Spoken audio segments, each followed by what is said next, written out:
Hello friends, आज हम बात करते हैं बीसीवी के बारे में कि बीसीवी क्या होता है और इसका जो मेंटेनेंस होता है वो हम कैसे करते हैं।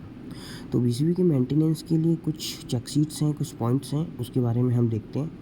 तो बीसीवी क्या है कि हमारे बीसीवी की फुल फॉर्म होती है वैक्यूम सर्किट ब्रेकर, जो हमारा हाई वोल्टेज पे काम करता है और जिसको हम यूज़ करते हैं जो मेन एचटी लाइन के लिए। इन केस अगर कभी सब स्टेशन से लेके आपके प्लांट में या फिर किसी दूसरे सब स्टेशन के लिए अगर सप्लाई जाती है तो उनका जो मेन इनकमिंग रहता है वो बीसीवी रहता है। बीसीवी के थ्रू से ही हमारी सप्लाई किसी दूसरी जगह ट्रांसफ़र होती है। जैसे हमें अगर एलटी एचटी के लिए जो ट्रांसफार्मर होते हैं स्टेप अप और स्टेप डाउन ट्रांसफार्मर के लिए, तो वहाँ से सप्लाई हमारी जो पहले ट्रांसफार्मर को जाएगी फिर हमारे प्लांट में आएगी। तो आज हम बात करते हैं बीसीवी की सर्विस। तो बीसीवी सर्विस के लिए कुछ चीज़ें हैं। बीसीवी की सर्विस करने से पहले कुछ प्रोसीजर फॉलो करने पड़ते हैं। जैसे कि हमें बीसीवी की सप्लाई जहाँ से हमारी आ रही है उसको इंटरप्ट करना है। इंटरप्ट करने के बाद उसमें हमें टैग आउट करना है। टैग आउट करने का मतलब होता है कि कोई उसको सप्लाई को ऑन ना कर दे। टैग आउट करने के बाद उसमें हमें लोटो लगाना है, लॉक लगाना है, जिससे वो सप्लाई कोई ऑन ना कर सके। तो हम बात करते हैं बीसीवी के कुछ पार्ट्स के बारे में जो इंटरनली पार्ट है। जैसे हमारा बीसीवी का ब्रेकर है जिसमें सपोर्ट इंसुलेटर है, ऑपरेशन मैकेनिज्म है, और ये हमारा जो बीसीवी के इंटरनल पार्ट और एक्सटर्नल व्यू हैं जो आप देख सकते हो। इसमें अलग अलग चीज़ें हैं जैसे कॉन्टैक्ट प्रेसिंग स्प्रिंग्स है, ऑक्सिलरी स्विच है, ट्रिपिंग पुश बटन है, क्रॉस लीवर है, ऑक्सिलरी सर्किट है, आप इसमें देख सकते हैं। इसके अंदर जो अंदर लगी रहती है वैक्यूम बोतल, वैक्यूम इंटरप्टर बोल सकते हैं, उसमें जो ब्रेकिंग और मेकिंग रहता है वो इन्हीं के थ्रू होता है। जैसे ये हमारे क्रॉस आर्म हैं, टलिप कॉन्टैक्ट्स हैं जो ब्रेकर में लगते हैं, बसवार के अंदर कनेक्ट होते हैं कॉन्टैक्ट्स। तो ये पोल हेड है, जैसे ये इसमें देख सकते हैं पोल हेड है, अपर पोस्ट पोल प्लेट है, मैकेनिज्म हाउसिंग है, वैक्यूम इंटरप्टर है। तो जो ब्रेकर के अंदर इंटरनली चीज़ रहती हैं वो आप यहाँ से चेक कर सकते हैं। जैसे ABCDEFGHIJKLMNOP में जो इंडिकेट कर रखे हैं, तो आप यहाँ से देख सकते हैं क्या क्या चीज़ें। तो बीसीवी की सर्विस स्टार्ट करने से पहले हम देखते हैं कि बीसीवी हमारी है और जो नेम प्लेट है एबीबी की बीसीवी है, 1250 का हमारा ब्रेकर है। तो सबसे पहले हमें क्या करना है, बीसीवी की सप्लाई को इंटरप्ट करने के बाद हम बीसीवी को बाहर निकालेंगे। तो उसके लिए बीसीवी के कवर को खोलने के बाद जो ये हमारा कंट्रोल सप्लाई का ये रहता है, तो इसको हमें निकालना है। जब हम बीसीवी को बाहर निकालेंगे तो उसके जो इंटरनली जो बीसीवी का पैनल होता है, इंटरनली में आपको ऐसा दिखता है। और वो क्या रहता है, जो आपको प्लेट दिख रही हैं इसमें, तो ये बीसीवी के टलिप कॉन्टैक्ट्स हैं, वो बस बार में जाके कनेक्ट होते हैं। तो ये बीसीवी का मैकेनिज्म है जिसको हमने बाहर निकाल रखा है। तो ये हमने बाहर निकाल लिया है। इसके बाद हमारा सबसे फर्स्ट प्रोसीजर होता है कि बीसीवी की जो इनकमिंग सप्लाई आती है तो उसको हमें डिस्चार्ज करना पड़ता है। बीसीवी में अगर कोई भी शॉक या कुछ कोई भी चार्ज वगैरह रहता है उसको हमें ग्राउंड करना पड़ता है। तो बीसीवी के जो बैक एंड से पार्ट होता है, ये हमारी मेन केबल आ रखी है, ये है। इसके बाद ये ऑपरेशनल काउंटर है जो बीसीवी कितनी बार ऑन ऑफ हुआ है वो बताता है। ये हमारा इलेक्ट्रिकल स्प्रिंग चार्जिंग मोटर है, इसके थ्रू से स्प्रिंग चार्ज हो रहती है और मैकेनिकली ऑन ऑफ ब्रेकर होता है। अगर आप देखेंगे तो इस बीसीवी में ये हमारे कुछ ऑक्सिलरी कॉन्टैक्ट्स हैं, स्प्रिंग्स लगी हुई है। ये हमारी स्प्रिंग चार्ज मोटर है, ये इसके मैकेनिकल पार्ट्स हैं स्प्रिंग चार्ज के लिए। ये ऑन ऑफ पुश बटन है, ऑन ऑफ पुश बटन, और ये हमें इंडिकेशन है जो हमारा ऑन ऑफ दिखाते हैं। ये कुछ इसकी मैकेनिकल पार्ट्स हैं। ये हमारी रिलीज़ हैं जो सेंटर रिलीज़ और क्लोजिंग रिलीज़।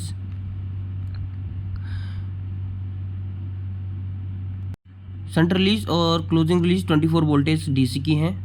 ये हमारे इंटरलॉकिंग सिस्टम रहता है मैकेनिकली, जिसको हम जब सर्विस करते हैं तो हम सीआरसी से इसको बिल्कुल क्लीन करते हैं। और सीआरसी हमारा यूज़ होता है ज़्यादातर मैकेनिकली चीज़ों को रस्ट अगर लगी है तो उसको क्लीन करने के लिए, तो हम इसको यूज़ करते हैं मोस्टली। और हमारा इसके बाद हमारा जो मेंटेनेंस सर्विस में रहता है, तो जो हमारे कॉन्टैक्ट क्लिप रहते हैं जो इनमें ग्रीसिंग वगैरह लगी रहती है, तो हम ओल्ड ग्रीस को बिल्कुल क्लीन करते हैं प्रॉपर कॉटन से। जिससे हमें कुछ टेस्टिंग करते हैं, सीआरएम टेस्टिंग करते हैं, तो उसमें कॉन्टैक्ट क्लीनिंग अच्छी होनी चाहिए। अब हम स्टार्ट करते हैं कि कॉन्टैक्ट रेजिस्टेंस मेजरमेंट यानी CRM टेस्ट हम क्यों करते हैं और किस लिए हम इस टेस्ट को परफॉर्म करते हैं BCB ब्रेकर के लिए। तो CRM टेस्ट का मतलब होता है कॉन्टैक्ट रेजिस्टेंस मेजरमेंट, जिसमें हम कॉन्टैक्ट देखते हैं BCB के जो R फेस के कॉन्टैक्ट, बाई फेस के कॉन्टैक्ट और बाई ब्लू फेस के कॉन्टैक्ट में कितना हमारा रेजिस्टेंस है, कितना वोल्टेज ड्रॉप है। तो उसके लिए हम CRM किट के थ्रू से इसकी वैल्यू हम ले लेते हैं और हमें पता चलता है कि हमारे कॉन्टैक्ट का रेजिस्टेंस है वो कितना बन रहा है। तो इसके लिए ये अरेंजमेंट कर रहे हैं, जो इसकी पावर्स केबल्स है वो कनेक्ट कर ली है। अब इसके बाद जो टेस्टिंग के लिए जो केबल है उनको कनेक्ट करना है। तो हमारे पास ये किट है, CRM किट है। जो हमारी जो किट है वो हमारी NMC कंपनी की है, CRM 100। तो हमने कनेक्ट कर रखा है R/B येलो फेस में हमने कनेक्ट कर रखा है अपर और डाउन में। तो हमारा सबसे पहले परफॉर्म करने से पहले हमारा ये जो ब्रेकर है वो हमारा क्लोज कंडीशंस में होना चाहिए। तो हम इसमें क्या करते हैं, CRM में हम 100 एम्पियर DC इसमें इंजेक्ट कराते हैं, वोल्टेज करंट हम इसमें देते हैं, जिसके थ्रू से हमें ये वैल्यू देता है। अब इसके बाद ये वैल्यू आने के बाद हमने चेंज कर दी है प्रोब, इसकी जो क्लोज कंडीशन में ही हमने बाई फेस में कनेक्ट कर दी हैं, इसकी केबल्स को, क्लिप को लगा दिया है। फिर हम इसको एक बार चेक करेंगे कि उस टाइम पीरियड में हमने 100 एम्पियर DC करंट इसमें दिया है तो हमारी जो रेजिस्टेंस वैल्यू है वो कितनी है। इसकी रेजिस्टेंस वैल्यू मिली ओम में होनी चाहिए, इसकी रेजिस्टेंस वैल्यू। तो हमने ये चेक किया, 100 एम्पियर इसमें हमने सेट किया DC। उसके बाद इसको टेस्ट किया। तो टेस्ट करने के बाद जो वैल्यू हमें मिलेगी वो हम देखते हैं, what we get. So testing कर दिया है। उसके बाद हमें वैल्यू जो मिली है 98.94 एम्पियर DC इंजेक्ट करने के बाद 34.77 माइक्रो ओम। हम इसको नोट डाउन कर लेते हैं। तो नेक्स्ट है सेम ऐसे ही प्रोसीजर है, हमने R फेस में भी कनेक्ट कर रखा है। ऐसे ही हम R फेस के कॉन्टैक्ट को भी हम चेक कर लेंगे, मेजर कर लेंगे वैल्यू, क्या वैल्यू आई है CRM की। तो हम ऐसे चेक कर लेते हैं CRM के थ्रू।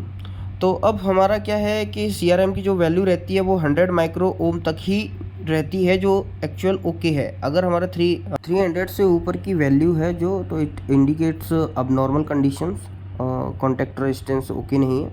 तो इसको चेक कराना पड़ता है, रिपेयर कराना पड़ता है या चेंज कराना पड़ता है।